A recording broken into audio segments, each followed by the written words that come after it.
Assalamualaikum warahmatullahi taala wabarakatuh. Hmm, Hari ini saya akan membentangkan tajuk berkaitan soalan perbezaan Senoi dan Negrito dari sudut kaum yang lebih teratur dan mempunyai sistem. Sebelum itu saya ingin memperkenalkan diri saya. Uh, Saya Muhammad Amin Syafiq bin Abu Bakar.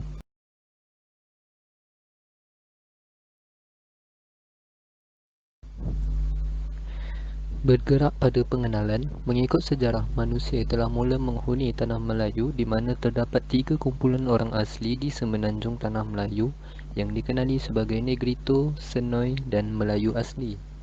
Perkataan Negrito bermaksud Negro Kedil. Berdasarkan sejarah, kaum ini merupakan suku pertama yang menghuni semenanjung tanah Melayu. Melayu asli merupakan kaum yang paling maju berbanding dengan Senoi dan Negrito, manakala suku Negrito pula merupakan suku kaum yang paling mundur berbanding Senoi. Seterusnya Negrito.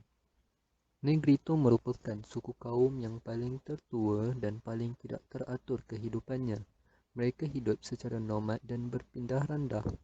Setiap wak akan diketuai oleh seorang ketua yang kebiasaannya merupakan orang yang paling tua di kalangan mereka dan merupakan tukang ubat.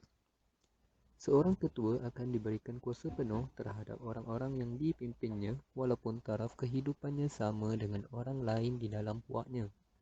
Oleh kerana kehidupan mereka yang tidak teratur, maka tidak banyak undang-undang yang dapat dibuat. Pada masa itu, terdapat beberapa jenis kesalahan yang timbul, antaranya mencuri sumpit, membunuh, menipu dan membawa lari isteri orang. Maka kebanyakan hukuman berbentuk denda. Sebagai contoh, jika seseorang itu didapati bersalah atas kesalahan menipu orang lain di dalam puaknya, maka dia perlu membayar denda. Sekiranya tidak mampu, pesalah akan dimarahi oleh semua orang dalam puaknya. Jika pesalah enggan membayar denda, maka pesalah itu akan diikat di pokok atau disebat sehingga pesalah bersetuju untuk membayarnya. Bergerak ke Senoi. Mereka dipercayai mempunyai sistem hidup yang lebih teratur dari kaum Negrito. Kaum Senoi akan diketuai oleh seorang penghulu. Melalui penghulu, dia mempunyai kuasa penuh dalam semua hal sivil dan jenayah kecuali kesalahan berat seperti membunuh. Pesalah yang dihukum kerana membunuh akan dihadapkan ke sebuah jemaah pengadilan yang terdiri daripada penghulu, iaitu individu yang mempunyai kuasa penuh dalam semua hal dan akan dibantu oleh orang-orang tua suku kaum sana itu sendiri. Di bawah merupakan jadual berkaitan dengan kesalahan dan hukuman yang akan menimpa pesalah serta pelaksana hukuman. Pertikaian mengenai perempuan, maka hukuman akan diberikan dalam bentuk denda. Jika mencuri, pesalah akan diusir keluar dari puak dan sekiranya kesalahan tersebut merupakan kesalahan membunuh, maka hukumannya adalah bunuh dan akan dilaksanakan oleh keluarga si pembunuh itu sendiri. Dari sudut hak milik tanah dalam suku kaum Senoi, tanah merupakan hak milik suku bangsa dan dikerjakan secara beramai-ramai dan hasilnya dapat dinikmati bersama. Penghulu sekali lagi menjadi orang yang berkuasa mengenai tanah dan mempunyai kuasa untuk membahagikan tanah.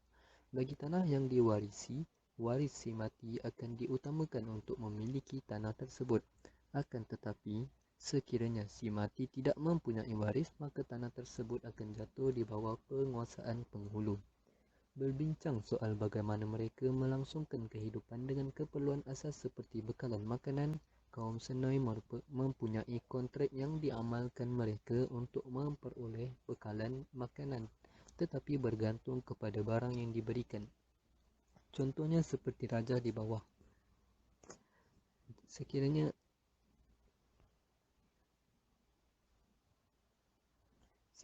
barang seperti sumpit dan damak, maka tempoh bekalan makanan tersebut adalah mencukupi untuk 1 minggu sahaja.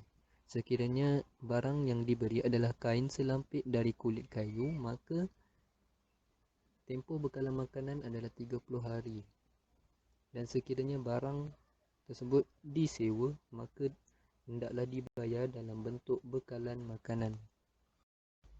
Assalamualaikum warahmatullahi taala wabarakatuh. Asas pemakaian undang-undang Inggeris di negara ini serta had-had pemakaiannya. Undang-undang Inggeris merupakan undang-undang yang terpakai di England dan Wales. Undang-undang Inggeris membentuk sebahagian daripada undang-undang di Malaysia. Ia terdiri daripada common law dan rules of equity, kaedah equity. Bukan semua common law dan rules of equity boleh membentuk sebahagian daripada undang-undang di Malaysia. Jadi, apakah asas pemakaian undang-undang Inggeris di negara ini? Pemakaian undang-undang Inggeris di Malaysia adalah diperuntukkan di bawah Seksyen 3 dan 5 Akta Undang-Undang Sivil 1956. Seksyen 3 Akta Undang-Undang Sivil 1956 memperuntukkan: yang pertama, melainkan ada ubah suaian yang telah dibuat atau akan dibuat oleh undang-undang bertulis yang berkuat kuasa di Malaysia, mahkamah hendaklah di Malaysia Barat atau di mana-mana bahagian daripadanya memakai common law England dan kaedah-kaedah equity seperti yang ditadbirkan di England pada 7 April 1956. B. Di Sabah memakai common law England dan kaedah-kaedah equity bersama dengan statut-statut pemakaian am seperti yang ditadbirkan atau berjalan kuat kuasa di England pada 1 Disember 1951. C. Di Sarawak menguatkuasakan common law England dan kaedah-kaedah equity bersama dengan statut-statut pemakaian am seperti yang ditadbirkan atau berjalan kuat kuasa di England pada 12 Disember 1949, tetapi tertakluk kepada subsection 3(2). Dengan kata lain, akta ini memberikan hakim mengambil common law Inggeris sebagai asas bagi keputusan-keputusannya dengan syarat tidak terdapat peruntukan bertulis bagi aspek undang-undang berkenaan dan peruntukan yang diambil itu hendaklah sesuai dengan keadaan tempatan. Kedua, tertakluk kepada peruntukan-peruntukan nyata dalam akta ini atau undang-undang bertulis yang lain yang berjalan kuat kuasanya di Malaysia atau mana-mana bahagian daripadanya. Jika terdapat pertentangan di antara common law dengan kaedah equity dalam soal yang sama, kaedah-kaedah equity akan diutamakan. Bermakna jikalau antara common law dan equity terdapat perselisihan, maka rules of equity akan diutamakan.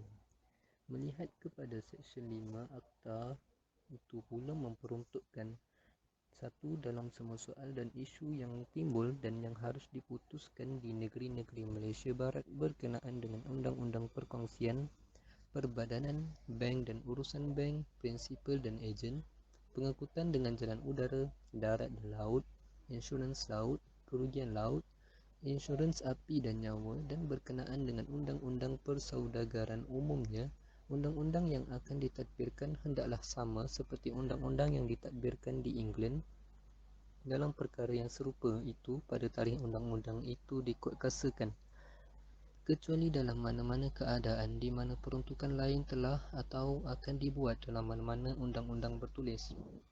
Kedua, dalam semua soal atau isu yang timbul atau yang terpaksa diputuskan di Melaka, Pulau Pinang, Sabah dan Sarawak berkenaan dengan undang-undang mengenai perkara-perkara yang tersebut dalam subsection terdahulu daripada ini, undang-undang yang akan ditadbirkan hendaklah sama seperti yang ditadbirkan di England, kecuali dalam mana-mana keadaan peruntukan lain telah atau akan dibuat dalam mana-mana undang-undang bertulis.